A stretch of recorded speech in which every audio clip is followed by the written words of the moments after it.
Depuis la victoire des Lions indomptables du Cameroun face à la fébrile équipe de Libye par un score de 3-1 ce 25 mars 2025 au stade Amadou Ahidjo de Yaoundé, des commentaires et autres réactions épidémiques fusent de toutes parts, tandis que bon nombre de Camerounais sont simplement et naturellement heureux de voir triompher leur équipe nationale. D'autres Camerounais d'un genre étrange ne semblent pas du tout contents. La question que pourrait se poser, même le plus idiot du monde, serait comme on le demande souvent au Cameroun. Vous faites ça comment?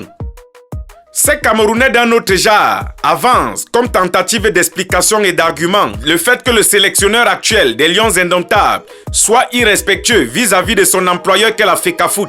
Au regard de l'actualité, ceci n'est pas tout à fait faux. Comme autre argument, ils avancent l'idée selon laquelle Vincent Aboubakar et ses coéquipiers ont fait un communiqué nocturne pour demander à la FECAFOOT de laisser s'asseoir sur le banc de touche l'assistant du coach, M. Joachim Mununga. Voilà entre autres les raisons avancées par ces Camerounais d'un genre particulièrement austère et hostile au bonheur des compatriotes.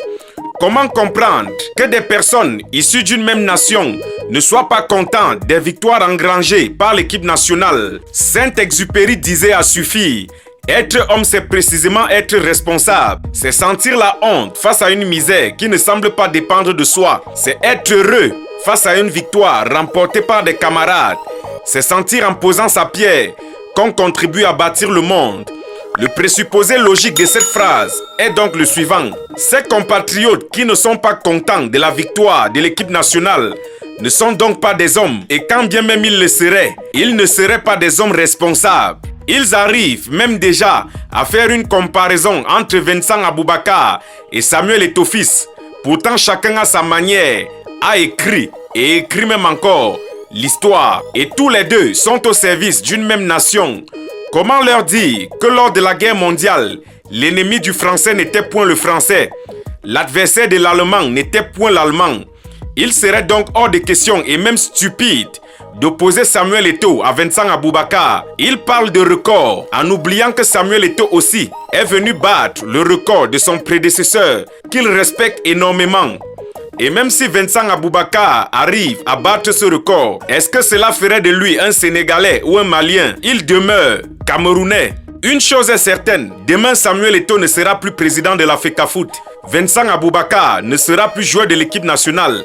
Le ministre des Sports, Narcisse Mouele Kombi, ne sera plus ministre des Sports au Cameroun, mais le Cameroun restera. Hommage à Tonton Ebogo, artiste camerounais avec son titre à succès, Zéro la vie. Certains aiment énormément le ballon, d'autres le champagne et d'autres encore les femmes, la musique, le cinéma ou toute autre chose. Ils partiront et laisseront ces choses sur la terre. Autant mieux travailler pour la postérité. Nous sommes ensemble pour la suite.